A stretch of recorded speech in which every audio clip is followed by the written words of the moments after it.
Welcome Tenno. In this video we're going to be breaking down and digesting all of the Naberus treats that was shipped in the Abyss of Dagath update. For those of you new to the channel and my content, let me introduce myself.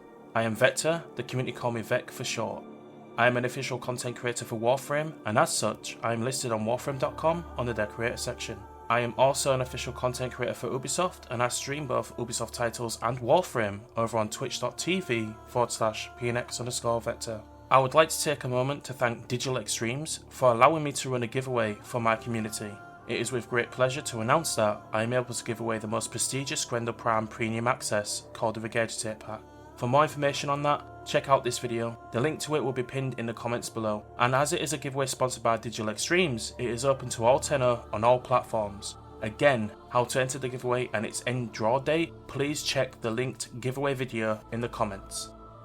So a question that a lot of you have been asking me is what was dropped in the Abyss of Dagath update. A video that I uploaded a few days prior to the update launch on the 18th explains in brief some of the collections that has shipped. Those of you that would like to recap and watch, the link to that video will be in the pinned comments.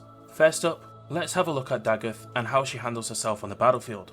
Like I mentioned before, I really love her character design. She has shipped with an alt helmet, the Gansean, which gives off unicorn vibes. In terms of her abilities, her first is called Word Scythes. Aesthetic wise, this ability reminds me a little bit of Ureli in regards to her aqua blades, except that with Dagath's version, Word Scythes not only surround Dagath, but they also seek out enemies, whom, that once struck, are slowed and suffer viral damage with a guaranteed status effect, which also spreads Dagath's second ability Doom, and it extends its duration. Talking about Doom then, as mentioned it is Dagath's second ability, and according to the description, Doom condemns nearby enemies and a portion of the damage Dagath deals is revisited upon them by a wife sword. Enemies also suffer a portion of viral damage. A third ability is Grave Spirit. This ability supercharges Dagath's weapons with extra critical damage. The effects are doubled on Doom enemies, and this ability also offers invulnerability for a duration. This means, Tenno, that this ability also grants immunity to all damage depending on how long you mod Dagath for in regards to her continuity and duration.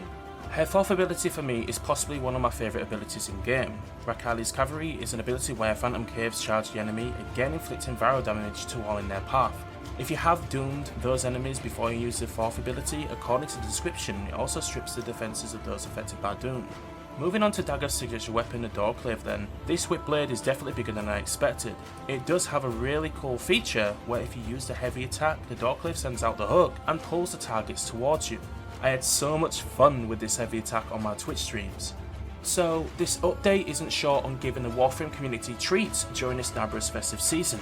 Grendel Prime has not only dropped into the game accompanied by Xylock and Massacre Prime, but he has barged down the door, taken you hostage and demanded all of the candy. This chunky Warframe isn't short on stopping power, nicknamed Meatball Prime. Grendel is sure to bring a cloudy day to his enemies and rain all kinds of meatball havoc on them as he stomps, rolls and chews through the vast and varied Warframe's tilesets.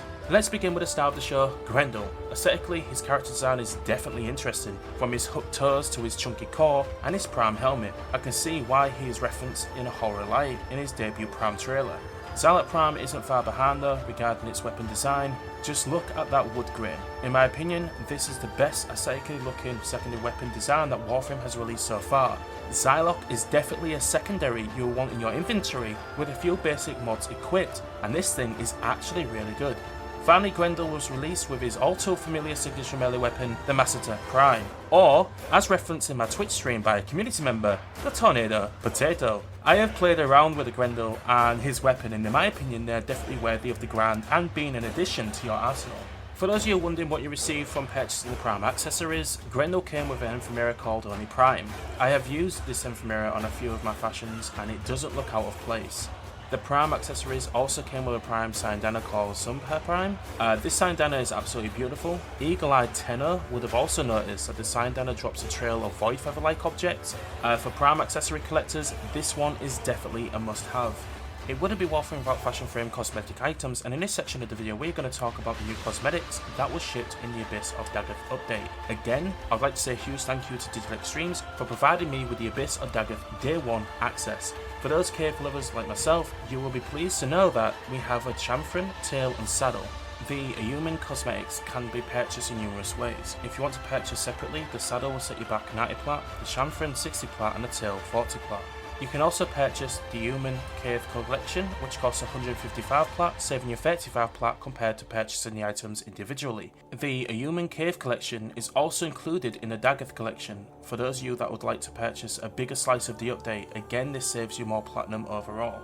Next we have 3 new Voidshell skins, and with them came 3 new Voidshell Materials. First we have Mirage and Naberus Facets, which is a triangle pattern, the Naberus Voidshell with his Petrified Isis, which is infested spore-like, and finally Protea and a Circuit Effect.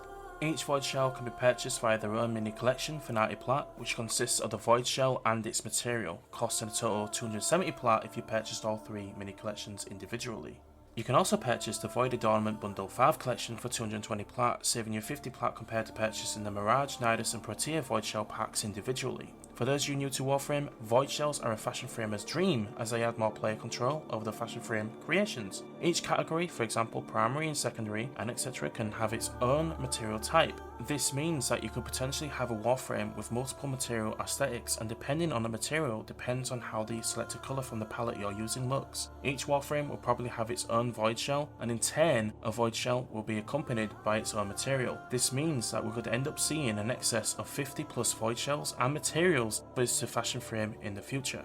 For those of you that love Syndanas and Sentinel accessories, here is the Chiroptera Collection, and to accompany it, Tenno, here is a little trivia for you. Chiroptera is derived from Greek and it literally means hand wing. Dad was lecturing Mr. Wayne on the virtues of Chiroptera. Chiroptera what?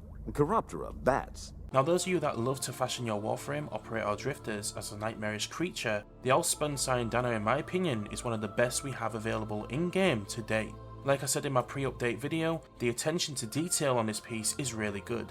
I love how the 3 arrows are pinning what remains of the right wing back in on itself, and the left wing is animated to flap. If you don't want to purchase this collection as a whole, the Syndana will set you back 105 platinum. Regarding the Sentinel accessories then, the Sentinel Cavium cosmetics look really cool. The Sentinel mask has a kunai buried deep into its skull, and the wings are torn in a similar way to the Syndana. If you were to purchase Sentinel cosmetics separately, the mask would set you back 35 plat, the wings 25 plat and the tail 20 plat, costing a total of 80. If you purchase the collection overall, you will save yourself 40 plat. Next, we have the Day of the Dead 5 collection. In my opinion, this collection is currently the best Day of the Dead collection in-game. Each item in the pack is fully animated, including the armor pieces and the Syndana. What drew me to this pack is that it's not the typical black and white like previous Day of the Dead collections, but vibrant and very colourful. This has definitely captured the Day of the Dead festival vibe, which happens every year over in Mexico. That being said, let's break down the pack. Included are numerous weapons, which are the Axeltra, Cycron, Corvus, Gammacore and Skijai. Armor pieces are the Vitalis shoulder, chest and ankle plates, and finally the Suprana Syndana. Considering how good all of these look regarding the default colours and the light up animation, the collection pack sits at a fairly reasonable asking price of 270 plat. If you wanted to purchase each item individually, it would cost a total of 315 plat, meaning you would save 45 plat if you purchased the collection. I don't usually say this, but this pack is definitely worth the purchase for those of you that love skins. I have to give the props on this Day of the Dead collection. The fact that all of the items in this pack are animated, as you can see, they still maintain their full player customization potential without sacrificing performance of the skin. I still can't get over how good of a choice DE made on the base colours of this pack.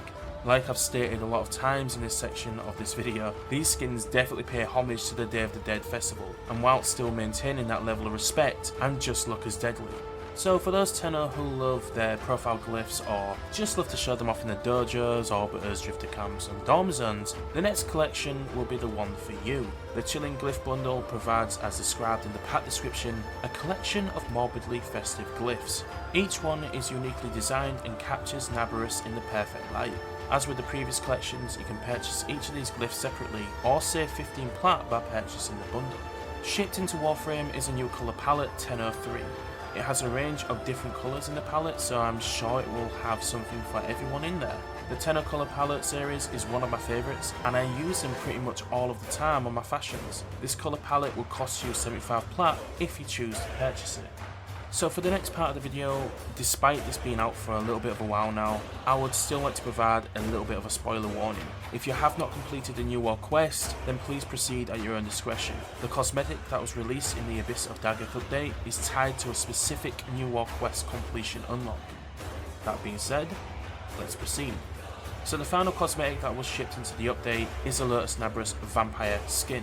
For those of us who have played Warframe for a few years now, our nostalgic meter is probably going through the roof. When I completed the New World quest for the first time and saw that we could customize a Lotus, I really wanted this skin to be in game. It is not only a really cool cosmetic, but a symbol of Warframe history and Naberus events of the past. If you would like to purchase the skin for your Lotus fashion needs and desires, it will set you back 75 plat. Which for a skin isn't too bad, but again, please be aware that the Lotus skin and your fashion of her only changes how she will appear in missions via transmission. Unfortunately, we can't play as a Lotus as of the date this video was posted, although just imagine if we could have Lotus missions similar to Cal 175. Now that would be something. This brings us to the end of the video. I want to thank all of you for watching. If you have anything to add regarding what was covered in today's video, please leave a comment. I'll be sure to read and respond, and have an amazing rest of your day. As always, know you are appreciated, and I hope to see you in the next video. Thank you.